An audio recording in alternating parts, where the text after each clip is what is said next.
Hello, good evening, नमस्कार। मैं MD Singh आप सभी का बच्चों अपने यूट्यूब चैनल मेरी क्लास में स्वागत करता हूं। जैसा कि हम लोग वैदिक सभ्यता पढ़ रहे थे, उसका पहला टॉपिक हमने क्लियर किया है।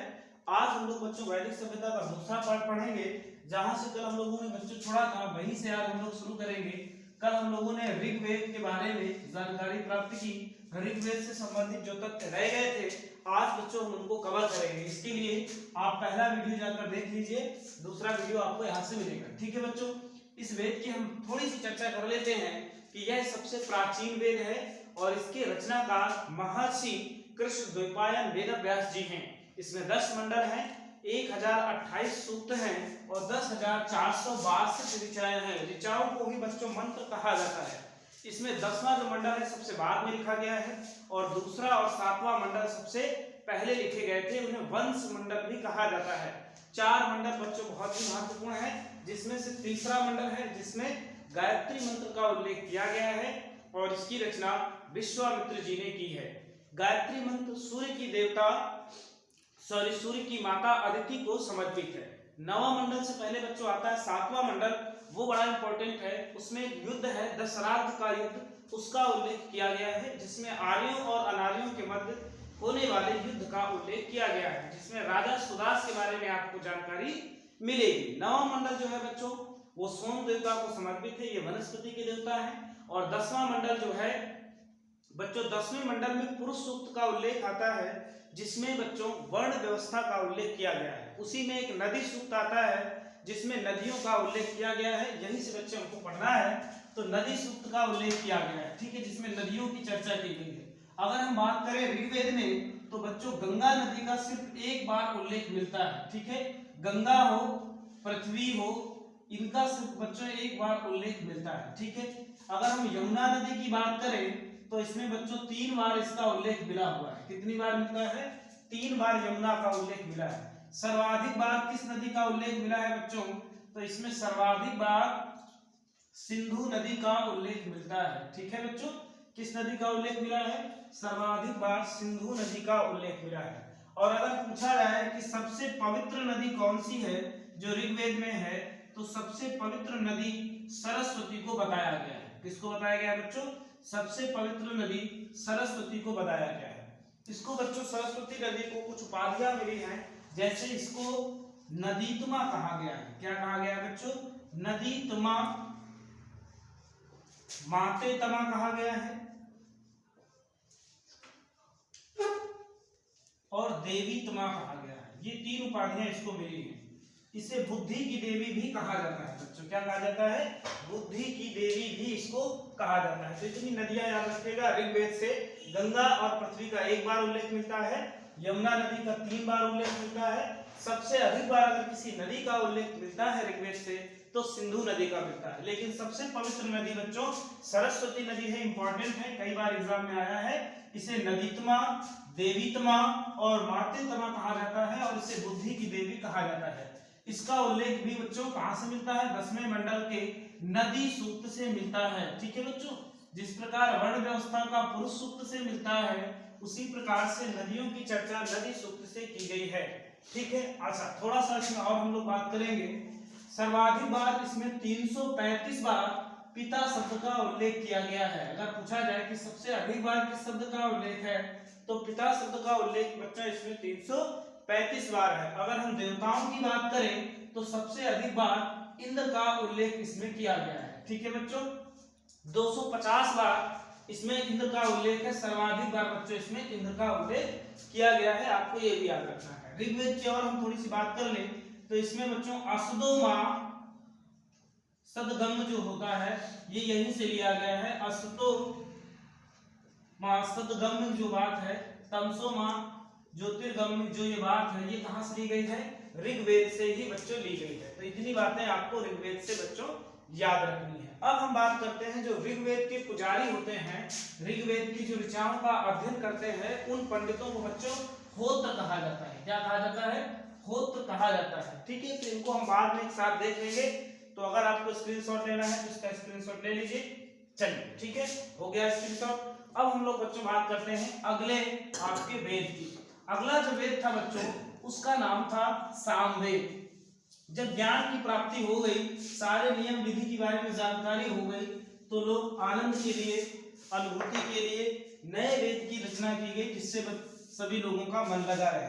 तो नया वेद बच्चों जो आ गया है वो कौन सा है? सामवेद। साम माने बच्चों होता है संगीत।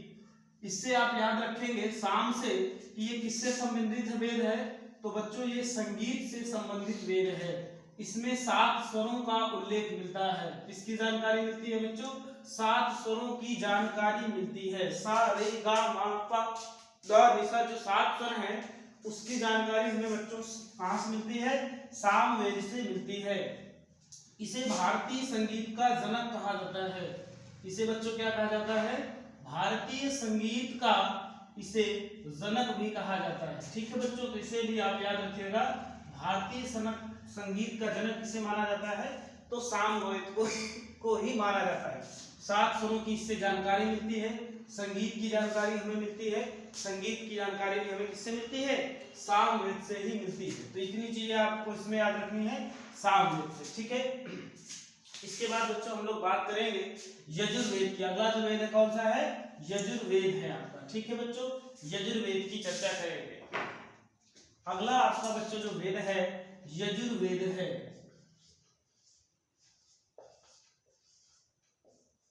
बच्चों यजु जो शब्द है, यजु माने क्या होता है बच्चों? यज्ञ होता है। क्या होता है? यजु माने होता है यज्ञ। इसी से याद रखिएगा, या से, जैसे साम से संगीत है वैसे ही यजु से यज्ञ है। बच्चों ये प्रमुख रूप से यज्ञ एवं कर्म कांड की विधियों का उल्लेख करता है। एवं कर्म कांड की विधि का उल्लेख करता है। यजुर्वेद में ये बताया गया है यवन, हवन, यज्ञ, कर्मकांड, बलि आदि की विधियों की चर्चा इसमें की गई है, इसलिए बड़ा महत्वपूर्ण है। इसको भी आपको याद रखना पड़ेगा बच्चों। इसी में हाथियों के पालने के बारे में जानकारी मिलती है। हाथियों को पालतू बनाने की जानकारी यहाँ पर मिली है। हाथियों को पालने की जानकारी इसमें मिलती है। आपने पढ़ा सिंधु सभ्यता में कि ये लोग हाथी और घोड़े से परिचित थे, परंतु उन्हें पालतू बनाने में असमर्थ रहे। परंतु यहाँ पर जब आप पढ़ेंगे यजुर्वेद को, तो इसमें दिखाया गया है कि उस समय के लोग हाथियों को पालने लगे थे। यज्ञ और विधि की क्या क्रिया है, क्या नियम है, उसके बारे में बताया गया है। तो यज्ञ के सारे नियम इसमें बताए गए हैं। ठीक है बच्चों, और एक बात कर ले, यह जो वेद है ये गद्य एवं पद्य दोनों में लिखा गया है। किसमें किसमें लिखा गया है? तो गद्य एवं पद्य दोनों में यह वेद लिखा गया है यजुर्वेद। कोई वेद यदि दोनों में लिखा जाए, गद्य और पद्य में लिखा जाए, तो ऐसी सम्मिलित शैली बच्चों चंपू शैली कहलाती है। ऐसी जो है रचना क्या कहलाती है बच्चों? चंपू शैली बोला जाता है। दिख रहा है इसमें सभी लोगों को? ठीक है, तो गद्य पद्य अगर सम्मिलित रूप से मिला दिया जाए तो चंपू शैली कहा जाता है। ठीक है, तो चंपू शैली उसे कहा जाता है बच्चों, इसे भी आप याद रखिएगा। ठीक है, तो चंपू शैली का यह सबसे प्राचीनतम उदाहरण है जो हमें यजुर्वेद से मिला हुआ है। अगर हम इसमें बात करें बच्चों, तो इसमें 20 मंडल है। कितने मंडल हैं? 20 मंडल है और 2000 इसमें बच्चों सूक्त हैं। ठीक है, ये भी आप याद रखिएगा, 20 मंडल और 2000 इसमें सूक्त हैं यजुर्वेद में। ठीक है, इतनी इसकी आपको याद रखनी है। इसके बाद बच्चों हम लोग बात करेंगे अथर्ववेद की बात करेंगे। ठीक है, आप इसका स्क्रीनशॉट ले लीजिए। ठीक, चलिए। हाँ बच्चों, एक चीज और है इसमें जो बड़ी इंपॉर्टेंट है, इसमें यज्ञ के साथ साथ राजसूय यज्ञ की जानकारी मिलती है। किस यज्ञ की जानकारी मिलती है? राजसूय और वाजपेय जो यज्ञ हुआ करते थे उनकी जानकारी इसमें दी गई है। 4 प्रकार के यज्ञ हैं, आगे हम बताएंगे आपको वैदिक सभ्यता में। आप ये याद रखिएगा, इसमें राजसूय यज्ञ और वाजपेय यज्ञ की जानकारी भी मिलती है। क्या क्या मिलता है इसमें? यज्ञ और कर्म कांड की विधि का उल्लेख है, बलि का उल्लेख है, इसके साथ हाथियों के पालने का उल्लेख है, गद्य और पद्य में लिखा गया वेद है, 20 मंडल और 2000 इसमें सूक्तियां हैं, और राजसूय तथा वाजपेय यज्ञ का बच्चों इसमें उल्लेख है। ठीक है, चलिए अब हम लोग बात करेंगे अथर्ववेद की। तो बच्चों आपने 3 वेद पढ़ लिए, कौन कौन से पढ़ लिए? थोड़े से इनको बैक करते हैं। आपने बच्चों ऋग्वेद पढ़ा, कौन सा वेद पढ़ा है? ऋग्वेद। इसके बाद आपने सामवेद पढ़ा, और इसके बाद बच्चों आपने यजुर्वेद पढ़ा हुआ है, ठीक है, यजुर्वेद पढ़ा हुआ है। इन तीनों वेदों को ही बच्चों वेद त्रयी कहा जाता है। क्या कहा जाता है? वेद त्रयी कहा जाता है, या फिर इन्हीं को त्रिय वेद कहा जाता है, ठीक है। इन तीनों वेदों को वेद त्रयी या त्रिवेद की संज्ञा दी जाती है। अथर्ववेद आपका चौथा वेद है बच्चों और अंतिम वेद है, ठीक है। अथर्ववेद, इसे बच्चों नवीन वेद भी कहा जाता है। क्या कहा जाता है? नवीन वेद, या फिर इसी को ब्रह्म वेद भी कहा जाता है, ठीक है, या फिर इसी को ब्रह्म वेद कहा जाता है। ये बच्चों इसकी जो रचना है अथर्वा मुनि ने की थी। किसने की थी? अथर्वा मुनि ने इसकी बच्चों रचना की है। इसको भी आप याद रखिएगा, इसकी रचना किसने की है? अथर्वा मुनि ने बच्चों की है, ठीक है। इसके बारे में अगर हम बात करें तो जादू टोना, भूत प्रेत, वशीकरण, प्रेम विवाह,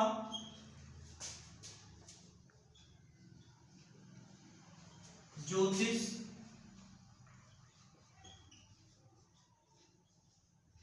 चिकित्सा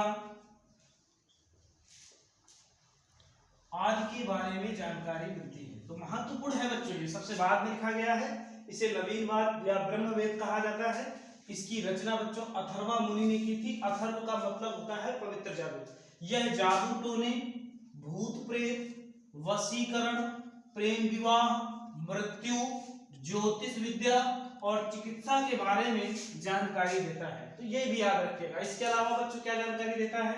तो इससे बच्चों काशी के बारे में जानकारी मिलती है। काशी जो है आपका बनारस वाराणसी, उसके बारे में इसकी जानकारी देता है।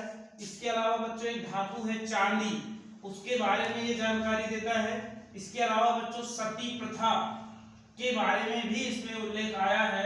तो तीन चीजें आपको अलग से याद रखनी है। क्या क्या याद रखनी है? काशी शहर या नगर की चर्चा अथर्ववेद में की गई है, धातु में चांदी की चर्चा की गई है बच्चों, और सती प्रथा का उल्लेख भी अथर्ववेद से मिलता है। तो तीन चीजें वहां से याद रखिएगा। इसे नवीन वेद या ब्रह्मवेद कहा जाता है। इसकी रचना अथर्वा मुनि ने की थी। इसमें जादू टोना, भूत प्रेत, वशीकरण, प्रेम विवाह, मृत्यु, ज्योतिष और चिकित्सा के बारे में जानकारी बच्चों मिलती है। तो ये हो गए आपके चारों वेद, ठीक है। इसका भी आप लोग स्क्रीनशॉट ले लीजिए, ठीक है।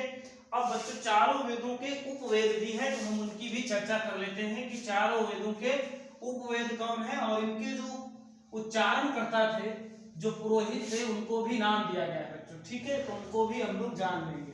चलिए एक एक करके पढ़ते हैं। नंबर 1 पर आता है आपका ऋग्वेद।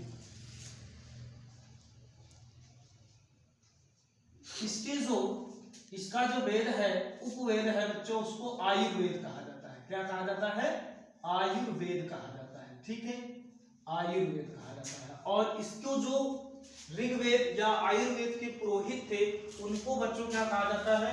होत्र कहा जाता है। जो ब्राह्मण इनका उच्चारण करते थे ऋग्वेद का, उन पुरोहितों को होत्र कहा जाता है। तो ये हो गया पहला।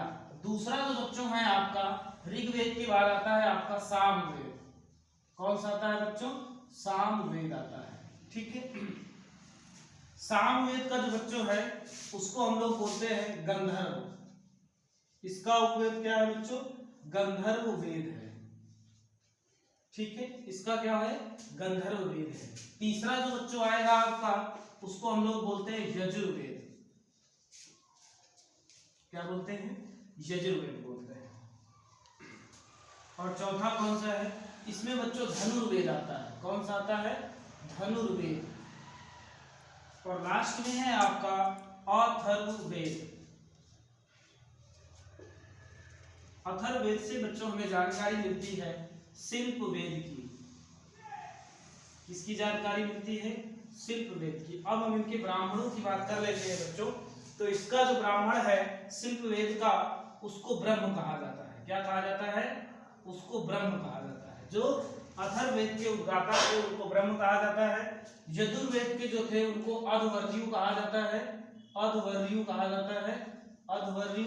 और इनके जो थे उनको उद्गाता कहा जाता है। ठीक है बच्चों, तो इनके नाम भी आप याद रखिए। देख लीजिए क्या है, वेदों के उपवेद लिखे हुए हैं यहाँ पर। ऋग्वेद का उपवेद आयुर्वेद है, और जो पुरोहित इनका उच्चारण करते थे वेदों को उनको होत्र कहा जाता था। सामवेद का उपवेद गंधर्ववेद है, इनके पुरोहित उद्गाता कहलाते हैं। यजुर्वेद का उपवेद धनुर्वेद है और उसके पुरोहित अध्वर्यु कहलाते हैं। ठीक है बच्चों, ऐसे ही अथर्ववेद है, इसका शिल्प वेद है, और इसके जो ब्राह्मण थे बच्चों उनको क्या कहा जाता है, उनको ब्रह्म कहा जाता है। ठीक है, तो ये होगा इनके वेद, उपवेद और इनके उच्चारण करने वाले पुरोहित। चलिए अब हम लोग बच्चों बात करेंगे वैदिक काल की सभ्यता, समाज, धर्म, अर्थव्यवस्था कैसे थे। ठीक है, चलिए हम लोग पढ़ रहे थे ऋग वैदिक काल, यानी वैदिक सभ्यता को दो कालों में बांटा गया है। वैदिक सभ्यता समय बच्चों इसका है 1500 से 600 बीसी तक, इसको दो भागों में बांटा गया था।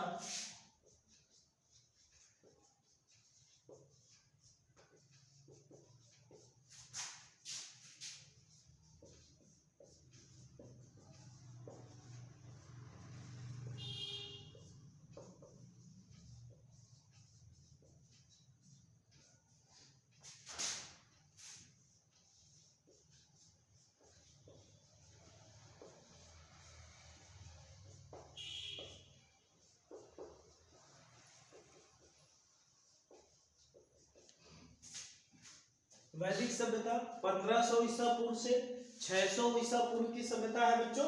इसको दो भागों में बांटा गया है, ऋग वैदिक काल, उत्तर वैदिक काल। ऋग वैदिक काल को ही पूर्व वैदिक काल भी कहा जाता है। इसका जो समय है बच्चों वो कहां से कहां तक है, तो इसका जो समय है वो 1500 ईसा पूर्व से लेकर 1000 ईसा पूर्व तक है, और उत्तर वैदिक काल का जो समय है वो 1000 से 600 ईसा पूर्व तक है। इसी काल में, इस काल की हमें जानकारी किससे मिलती है, तो इस काल की जानकारी बच्चों हमें ऋग्वेद से मिलती है। ठीक है, इस काल की जानकारी किससे मिलती है, ऋग्वेद से मिलती है। शेष जो जानकारी है तीनों वेदों की कौन से मिलती है, उत्तर वैदिक काल से। इसी काल से हमें अथर्ववेद से मिलेगी, सामवेद से मिलेगी, और बच्चों यजुर्वेद जो है वो सिर्फ किस वेद के बारे में बात करता है, ये सारे वेद जो है उत्तर वैदिक काल के बारे में जानकारी देते हैं। ठीक है, तो ये तो हो गया इसका बैकग्राउंड। अब हम लोग बात करेंगे ऋग वैदिक काल की। किसकी काल की, ऋग वैदिक काल की। ठीक है बच्चों, ये आपका बैकग्राउंड था, पीछे का दिखाया गया। चलिए ऋग वैदिक काल की बात कर लेते हैं।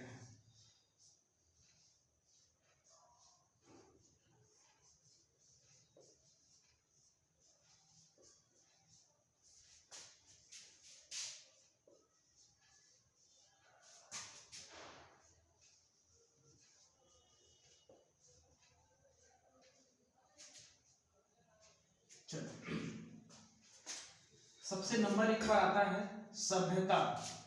ये कैसी सभ्यता थी, तो बच्चों ये कैसी सभ्यता थी, ये ग्रामीण सभ्यता थी। ठीक है, कैसी सभ्यता थी, ग्रामीण सभ्यता थी। ठीक है, दूसरा पॉइंट बनता है इसके निर्माता। कल चर्चा हुई है लेकिन फिर से आज एक बार पूरा इसको आज खत्म कर देंगे। इसके निर्माता कौन थे, आर्य थे। व्यवसाय क्या था प्रमुख बच्चों इनका, तो कृषि एवं पशुपालन।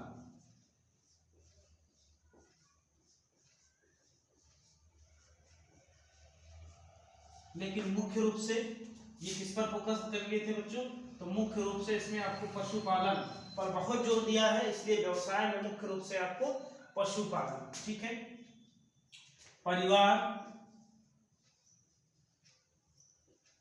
समाज का आधार जो बच्चों है वो परिवार है।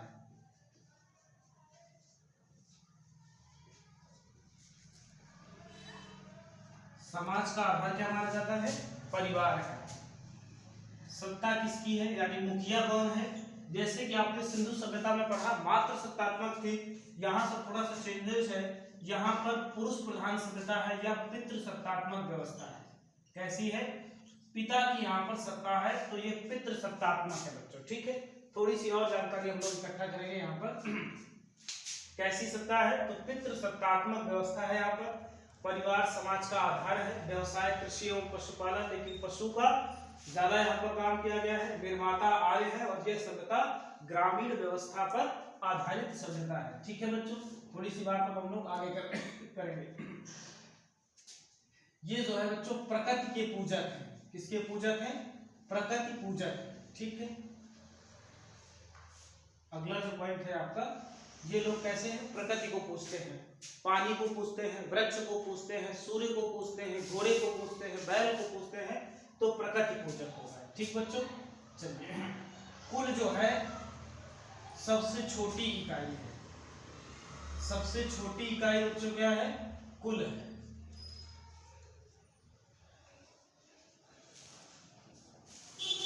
कुल सबसे छोटी इकाई है। और सर्वोच्च जो इकाई है प्रशासन की इकाई की बात है बच्चों, ध्यान से सुनिएगा। प्रशासन की सबसे छोटी इकाई को बच्चों कुल कहा गया है, कुल को परिवार कहा गया है। और जो सर्वोच्च इकाई है प्रशासन की, उसे बच्चों जन कहा गया है। जन, इसी से बच्चों राष्ट्र बनता है। ठीक है, तो कुल सबसे छोटी इकाई है और सर्वोच्च इकाई को जन कहा गया है। और इसको संभालने वाले को जनस्य, गोपा, विस्पति, राजन ऐसे नामों से पुकारा गया है। ठीक है, गाय को बच्चों इस समय का जो धन है, सबसे बड़ा धन है, गोधन माना गया है।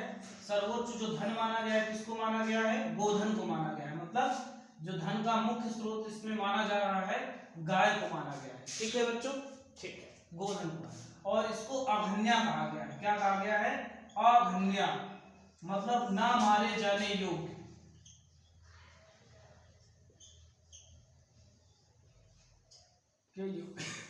इसे मारा न जाए, इसलिए इसको अघन्या कहा गया है।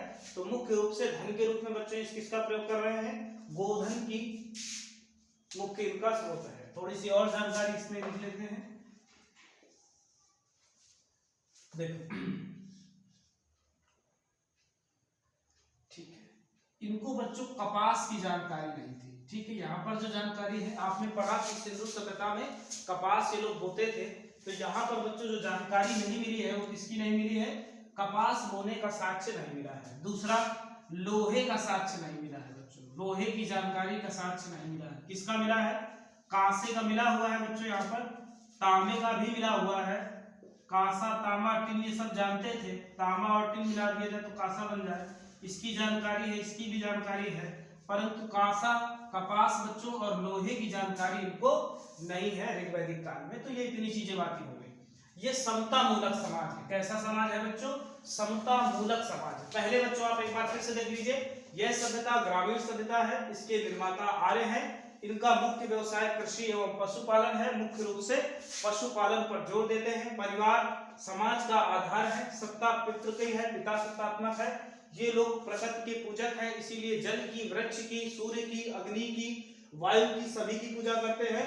प्रशासन की सबसे छोटी जो इकाई है वो कुल है और सर्वोच्च इकाई है जन है। जन को संचालन करने वाले को जनस्य, गोपा, विस्पति, राजन, राजा आदि नामों से जाना जाता है। मुख्य रूप से जो धन का स्रोत है उसको गोधन है। गाय को माना जा रहा है इस समय और उसे अघन्या, ना मारे जाने के योग्य कहा गया है। बच्चों आप इसका स्क्रीनशॉट ले लीजिए एक। ठीक है, ज्यादा बड़ा तो नहीं हो रहा है?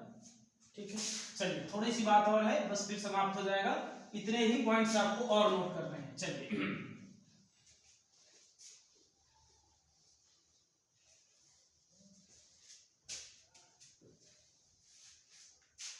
समाज कैसा है? समाज कैसा है? यहाँ पर समाज की बात कर लेते हैं। तो समता मूलक है। कैसा समाज है बच्चों इसका?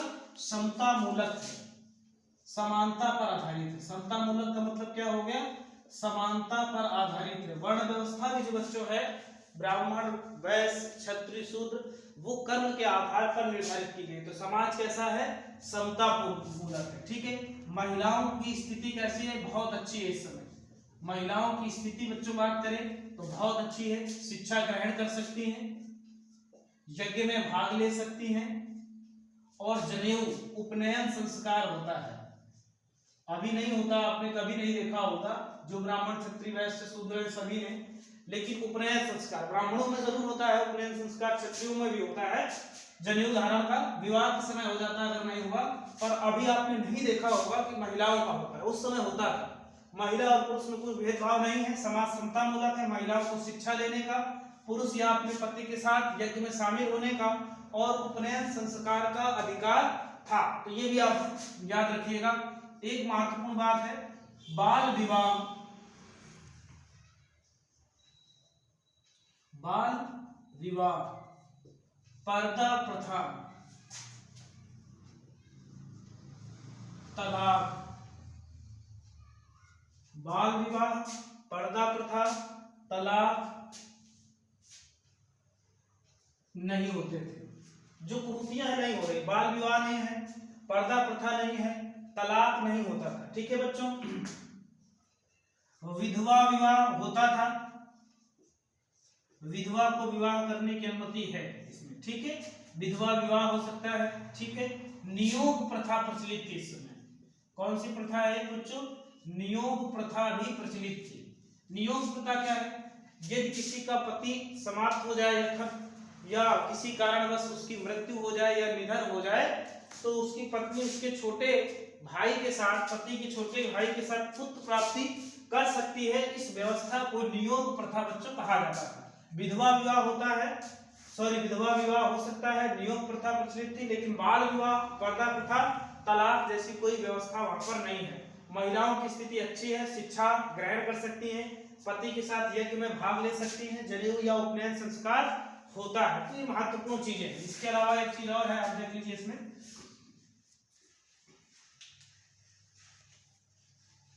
सभा समिति और विदत एक तरह की बहुत बड़ी बड़ी सभाएं हैं, जैसे लोकसभा, राज्यसभा हो और न्यायालय हो। इस तरह से 3 समितियां हैं, सभा, समिति और विदत। इनमें महिलाओं को भाग लेने की अनुमति है। महिलाओं को भाग लेने की अनुमति है बच्चों। इनमें भाग लेती है महिलाएं, सभा में ले सकती हैं, समिति में ले सकती हैं और विदत है बच्चों। ठीक है, वर्तमान की सभा को लोकसभा और समिति को राज्यसभा के रूप में बच्चों देखा जा सकता है, तो इसमें भाग ले सकते हैं। समाज समता मूलक है, महिलाओं की स्थिति अच्छी है, शिक्षा, यज्ञ, उपनयन संस्कार होता है, बाल विवाह का प्रचलन नहीं है, पर्दा प्रथा नहीं है, तलाक भी नहीं होता है, विधवा विवाह होता है, नियोग प्रथा प्रचलित है, सभा समिति विदत में महिलाएं भाग ले सकती हैं। तो बच्चों स्थिति कैसी है? बहुत अच्छी स्थिति समय है। ठीक है, तो इतना इसका आप स्क्रीनशॉट ले लीजिए। ठीक है, चलिए इसको समाप्त करते हैं और थोड़ा सा इसमें देखते हैं ऋग्वेदिक काल।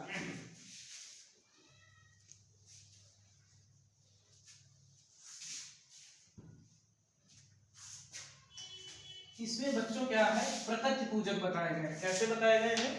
प्रकृति पूजक बताए गए हैं। ये लोग कैसे बताए गए हैं? प्रकृति पूजक बच्चों बताए गए हैं। प्रकृति के पुजारी थे। प्रमुख रूप से बच्चों इसमें 33 प्रकार के या 33 कोटि के देवताओं का उल्लेख मिलता है, जिसको हम लोग सुनते रहते हैं कि 33 करोड़ के देवताओं का यहाँ पर पूजा पाठ होता है। तो आप ऋग्वैदिक काल पढ़ेंगे तो उसमें 33 कोटि की देवता है, जिन्हें 3 भागों में बांटा गया है। कितने भागों में बांटा गया है? 3 भागों में बांटा गया है। 33 कोटि के जो देवता है उन्हें अंतरिक्ष का देवता कहा गया है। अंतरिक्ष का देवता बच्चों, इन्हें 3 भागों में बांटा गया है। कितने कितने भागों में बांटा गया है? अंतरिक्ष का देवता, पृथ्वी का देवता और आकाश का देवता बच्चों। तो 3 भागों में बांटे गए हैं ये 33 कोटि के। यहाँ पर 33 कोटि से मतलब बच्चों 33 प्रकार के हैं। 33 करोड़ ना समझिए, संस्कृत का वर्ड है। अंतरिक्ष के देवता, पृथ्वी के देवता और आकाश के देवता के रूप में इनको बांटा गया है। अब इसमें अगर हम बात करें तो एक देवता है देव, इन्हें आकाश का देवता माना जाता है बच्चों। किसका देवता माना गया है? आकाश का देवता माना गया है। ये सबसे प्राचीन देवता है, सर्वाधिक प्राचीन देवता। पूछा गया है सर्वाधिक प्राचीन देवता कौन से है बच्चों? तो सर्वाधिक जो प्राचीन देवता हैं वो आपके कौन से हैं? देव वाले हैं। ठीक है, इसके बाद जो पूछा जाता है आकाश के देवता है इंद्र को। तो बच्चों इंद्र को यहीं पर लिख लीजिए आप, इधर लिख लीजिए। इन्हें वर्षा का देवता कहा गया है बच्चों। किसका कहा गया है? वर्षा का देवता इन्हें कहा गया है। ठीक है, अग्नि को बच्चों क्या कहा गया है? सारे देवताओं का लोग पृथ्वी और आकाश के मध्यस्थता की जो भूमिका निभाते हैं वो अग्नि देवता है। वरुण जो देवता है बच्चों, इन्हें नैतिक नियमों का देवता कहा गया है। आगे आपको बच्चों प्रजापति मिलेंगे, इन्हें पृथ्वी का पालक कहा गया है। तो ऐसे बहुत सारे देवता है, इतने ही आप याद रखिए, इससे ज्यादा आपको पढ़ने की जरूरत नहीं है, इतने में आपको काम चल जाएगा। ठीक है बच्चों, अग्नि का जब मुख्य रूप से पूछा गया है, ये देवताओं और मनुष्यों के बीच मध्यस्थता की भूमिका निभाते हैं। इंद्र को पृथ्वी का पालन करता और वर्षा का देवता कहा गया है। बाद में इंद्र के स्थान पर आगे चलकर प्रजापति मुख्य हो जाएंगे, विष्णु के रूप में जाने जाते हैं। वरुण देवता को नियम प्रकृति का देवता माना जाता है।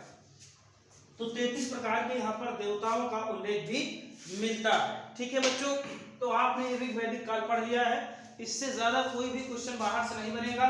इस समय मुद्राएं भी प्रचलित थी बच्चों, शतमान और निष्ठ, लेकिन उनसे वस्तु विनिमय नहीं होता था। एक पॉइंट और आप देख लीजिए, कौन सी मुद्राएं हैं? 2 मुद्राओं की चर्चा यहाँ पर मिलती है, नोट्स जब बनाए तो आप लिख लें, शतमान का और निष्ठ का।